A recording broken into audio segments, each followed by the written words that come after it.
Hi అండి, welcome to last festival. ఈరోజు వీడియోలో సమ్మర్ అయితే స్టార్ట్ అయిపోతుంది కదండి. ఇంకా చిన్నపిల్లలు అయితే ఐస్ క్రీమ్ కోసం మారం చేస్తూ ఉంటారు కదా. ఐస్ క్రీమ్ బయట నుంచి కొని తెస్తే ఎన్నో కెమికల్స్ ఇంకా ఎన్నో డేస్ నిల్వ కూడా ఉంటాయి. అవి మన పిల్లలకి పెడితే మంచిది కాదు కదండి. అయితే ఇంట్లోనే ఈజీగా ఐస్ క్రీమ్ని ఎలా ప్రిపేర్ చేసుకోవచ్చో నేను ఇప్పుడైతే చూపిస్తాను, వచ్చేయండి. ఏం లేదండి, ఇంక సమ్మర్లో వాటర్ మెలన్స్ కదండి. ఇంక ఈ వాటర్ మెలన్స్తోనే మనం ఐస్ క్రీమ్ని అయితే ప్రిపేర్ చేసేద్దాం. ఎలా మన ఇంట్లో ఉన్న ఐటమ్స్తోనే ఈజీగా అండ్ టేస్టీగా మనమైతే ఐస్ క్రీమ్ని అయితే ప్రిపేర్ చేసుకోవచ్చండి. పాలు, వాటర్ మెలన్ ఇలా బేసిక్ ఐటమ్స్ ఉంటే చాలు, ఇంకా ఈజీగా రెడీ చేసుకోవచ్చండి. ఐస్ క్రీమ్ ప్రిపరేషన్కి అయితే సపరేట్గా మౌల్డ్స్ గట్రా అవసరం లేదండి. ఉంటే యూజ్ చేసుకోవచ్చు, లేకపోతే మన దగ్గర ఉన్న ఖాళీ డబ్బాల్లో, గ్లాసుల్లో కూడా వేసుకొని ఐస్ క్రీమ్ని అయితే ప్రిపేర్ చేసుకోవచ్చు. కాబట్టి ఈ సమ్మర్లో ఎలా ప్రిపేర్ చేసుకొని మీ పిల్లలకి ఇచ్చారంటే వాళ్ళు ఎంత హ్యాపీగా చక్కగా కూడా హెల్తీగా తింటారండి.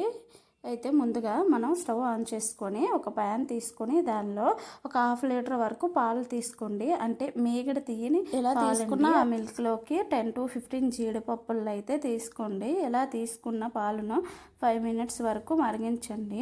ఇలా మరుగుతున్నంతసేపు కలుపుతూ ఉండండి. ఇలా వచ్చిన తర్వాత కూడా 5 to 10 minutes మరిగించండి. ఇలా మరిగించిన పాలలో మీకు టేస్ట్కి తగ్గట్టు చక్కెరని అయితే యాడ్ చేసుకోండి. అంటే 4 to 5 టేబుల్ స్పూన్ల చక్కెర అన్నమాట. ఇందులో ఐస్ క్రీమ్ అనేది క్రీమ్గా రావాలంటే ఇందులో 2 టేబుల్ స్పూన్ కార్న్ఫ్లోర్ని కూడా తీసుకోండి. ఈ కార్న్ఫ్లోర్ని ఉండలు లేకుండా ముందుగానే మనం వాటర్లోని బాగా కలుపుకోండి. అలా కలుపుకున్న ఈ మిక్సీని అయితే ఆ పాలలో నేను కార్న్ఫ్లోర్ని వాడుతున్నాను. ఎందుకంటే మనకి ఐస్ క్రీమ్ అయిన తర్వాత ఐస్గా రాకుండా చక్కగా మనకి అయితే క్రీమీ టెక్స్చర్లో ఉండాలని. మీరు ఈ ప్లేస్లో కస్టర్డ్ పౌడర్ అని యూజ్ చేసుకోవచ్చు, వాటర్ మిలన్ పౌడర్ కూడా ఉంటుందండి, అది కూడా వాడుకోవచ్చు. ఇలా కార్న్ఫ్లోర్ని యాడ్ చేసుకున్న తర్వాత పాలను అయితే అలాగా కలుపుకుంటూ ఉండాలండి, లేదంటే ఆ ప్యాన్కి అంటుకుంటూ పోతుంది. ఇలా 5 minutes ఈ పాలని కలుపుకుంటూ ఆ పాలను చిక్కబడిన దాకా కలుపుకోవాలి. 3 to 5 minutes తర్వాత స్టవ్ ఆఫ్ చేసి ఇది పూర్తిగా చల్లార్చిన తర్వాత ఇలా చల్లార్చుకున్న తర్వాత ఈ మిక్సీని మధ్య మధ్యలో కలుపుకుంటూ ఉండాలండి. ఇది పూర్తిగా చల్లారిన తర్వాత మనం వాటర్ మిలన్ అయితే కట్ చేసుకుందాం. ఇక్కడ నేను వాటర్ మిలన్ని హాఫ్ తీసుకుంటున్నానండి. అంటే ఫుల్గా ఉన్న వాటర్ మిలన్లో హాఫ్ పార్ట్ అయితే తీసుకుంటున్నాను. ఇలా వాటర్ మిలన్ని చిన్న చిన్న ముక్కలుగా చేసుకొని పక్కన పెట్టుకోండి.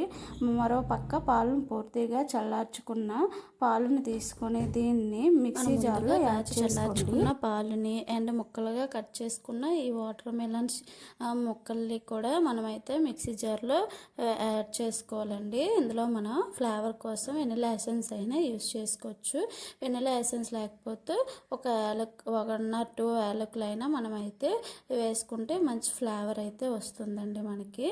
తర్వాత ఇలాగా మిక్సీ జార్లో యాడ్ చేసుకున్న ఈ మిక్సీని అయితే బాగా గ్రైండ్ చేసుకోవాలి. అప్పుడే అందులో ఉన్న కాజు అయితే బాగా గ్రైండ్ అవుతుంది, బాగా మెత్తగా అండి. ఇలాగా వీటిలో మొత్తం ఒకసారి కలుపుకొని ఇప్పుడే మనమైతే చక్కెరని అయితే చూడాలండి.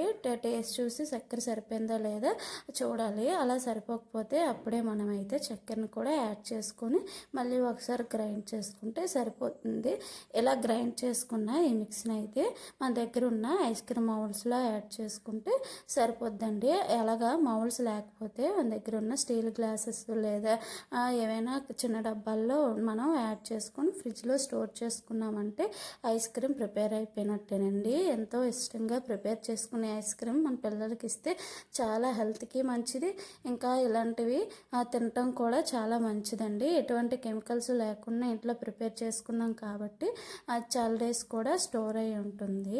నేనైతే నా దగ్గర ఐస్ క్రీమ్ మౌల్డ్స్ ఉన్నాయని నేనైతే వీటిలో యాడ్ చేసుకుంటున్నాను. మిగిలింది ఒక గాజు గ్లాస్లో యాడ్ చేసుకున్నానండి.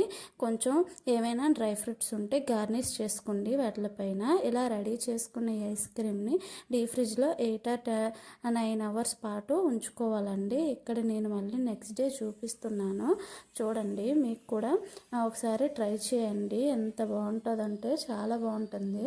మీ పిల్లలకు కూడా చాలా బాగా నచ్చుతుందండి. ఇంకా అమ్మ ఇంట్లోనే ప్రిపేర్ చేయండి, మీరు ఒకసారి ట్రై చేసి మీకు ఎలా కుదిరిందో నాకు తప్పకుండా కామెంట్ చేయడం అయితే మర్చిపోవద్దండి. ఎంత కలర్ఫుల్గా ఉంది చూసారు కదా. అయితే ఈ ఐస్ క్రీమ్ మా పాపకి అయితే చాలా బాగా నచ్చిందండి. మొత్తం ఆ మౌల్స్లో ఉన్న ఐస్ క్రీమ్ అంతా తనే తినేసింది, అంతలా నచ్చిందండి. ఒక్కసారి ట్రై చేశాక మీరే చెప్తారండి, చాలా అంటే చాలా టేస్టీగా ఉంటుంది. అయితే నా వీడియోస్ మీకు నచ్చినట్టయితే నా ఛానల్ని ప్లీజ్ సబ్స్క్రైబ్ చేసుకోండి. ఎవరికైనా ఉపయోగపడుతుంది అనుకుంటే ఈ వీడియోని షేర్ చేయడం అయితే మర్చిపోవద్దు.